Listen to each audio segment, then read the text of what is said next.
प्यारे विद्यार्थियों, आज का टॉपिक है केस स्टडी मेथड, वैयक्तिक अध्ययन पद्धति। इसको हम एकल अध्ययन पद्धति भी कहते हैं। वैयक्तिक अध्ययन पद्धति गुणात्मक पद्धति का ही एक रूप है, जिसमें किसी व्यक्ति, संस्था या समुदाय के बारे में पूर्ण एवं गहन जानकारी प्राप्त की जाती है।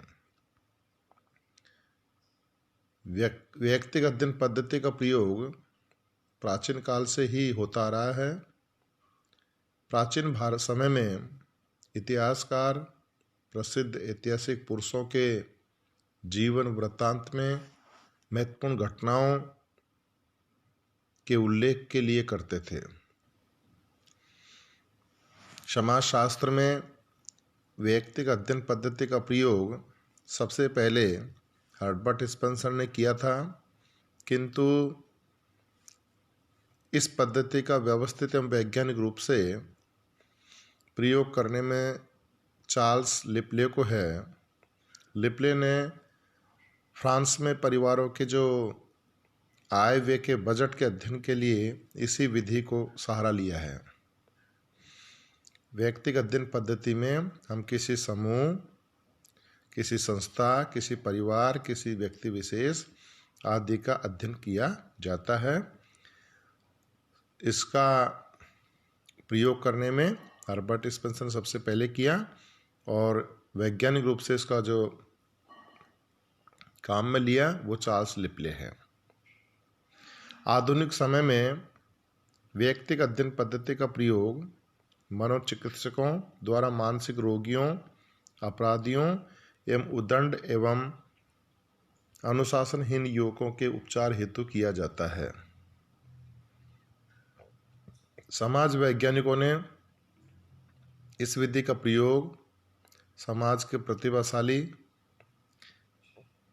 व्यक्तियों, नेताओं, कलाकारों, लेखकों, कवियों, उपन्यासकारों एवं समाज सुधारकों के लिए संपूर्ण जीवन वृत्तांत का अध्ययन करने तथा सांस्कृतिक एवं सामाजिक समूहों जैसे परिवार, राजनीतिक दल, गैंग, जनजाति तथा किसी संस्था जैसे अस्पताल, गिरजाघर, औद्योगिक संगठन, सरकारी विभाग एवं लघु समुदायों के अध्ययन में बहुत किया गया है।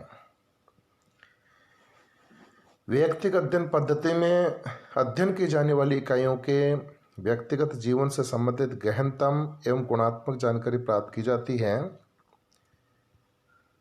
E.M. वाटसन के अनुसार जब हम किसी इकाई के विशेष पहलू अथवा उसके संपूर्ण क्षेत्र तथा सामाजिक अंतर संबंधों को सांस्कृतिक पृष्ठभूमि में रखकर उससे संबंधित तथ्यों का जो संकलन करते हैं तो उसे वैयक्तिक अध्ययन कहते हैं।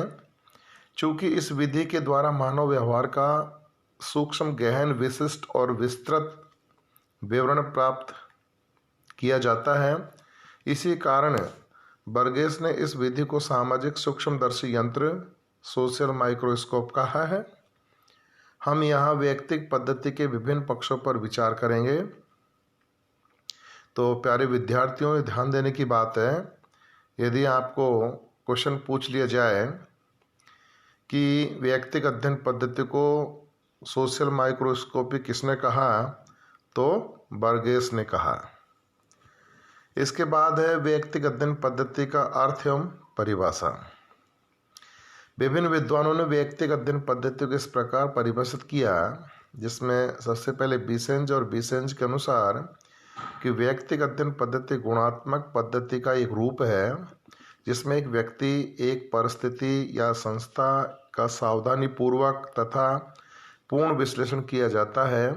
इसी क्रम में श्रीमती पी.वी. यंग के शब्दों में वैयक्तिक अध्ययन पद्धति किसी एक सामाजिक इकाई, चाहे वह एक व्यक्ति हो, एक परिवार, एक संस्था, एक सांस्कृतिक समूह अथवा संपूर्ण समुदाय क्यों न हो, के जीवन के खोज तथा विश्लेषण की पद्धति है।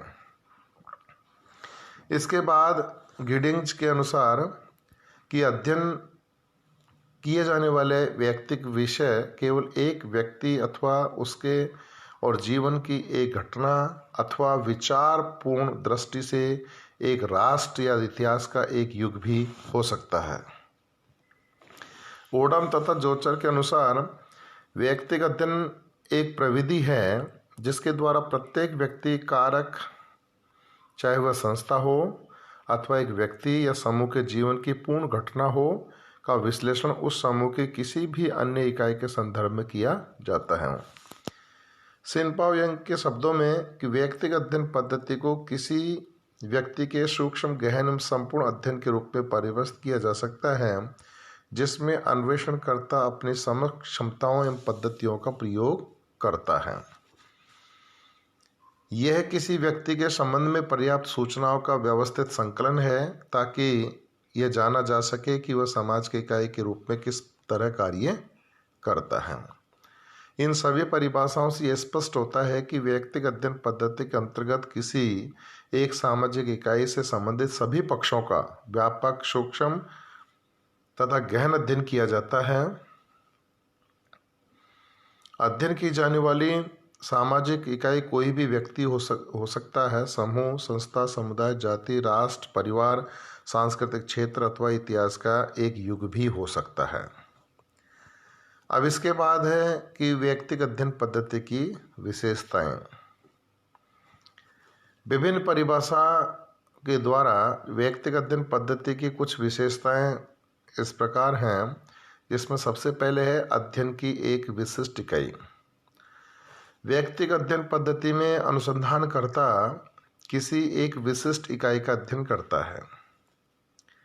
यह इकाई कोई व्यक्ति, परिवार, समूह, संस्था, समुदाय, जाति, उपजाति अथवा कोई एक विशिष्ट समस्या अथवा इतिहास का कोई एक युग भी हो सकता है।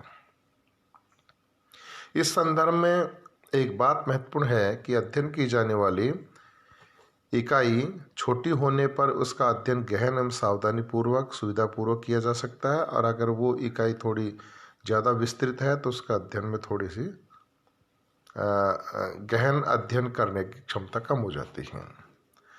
इसके बाद दूसरा है गहन अध्ययन।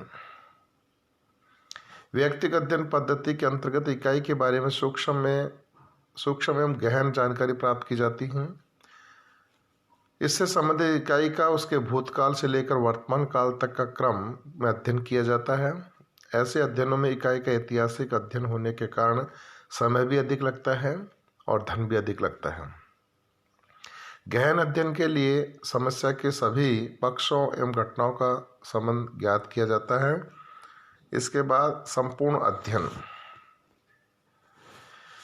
संपूर्ण अध्ययन के अंतर्गत व्यक्तिगत अध्ययन में किसी इकाई अथवा घटना के किसी एक पक्ष का नहीं वरन उसके समस्त पहलुओं का अध्ययन किया जाता है। इसमें इकाई के समस्त जीवन को ही अध्ययन का केंद्र बनाया जाता है। इसमें व्यक्ति या संस्था के सामाजिक, धार्मिक, राजनीतिक, आर्थिक, सांस्कृतिक, मनोवैज्ञानिक, भौगोलिक एवं दार्शनिक सभी पक्षों का अध्ययन किया जाता है। गुडियम हार्ट ने भी लिखा है कि ये विधि ऐसी विधि है जो किसी सामाजिक इकाई को संपूर्णता में देखती है।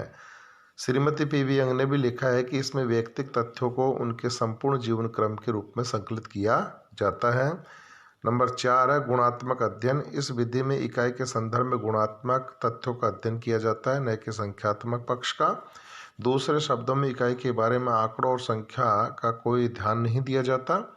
निष्कर्ष भी संख्याओं में प्रकट नहीं किया जाता। इसमें इकाई का जीवन, इतिहास, वर्णनात्मक उल्लेख तैयार किया जाता है।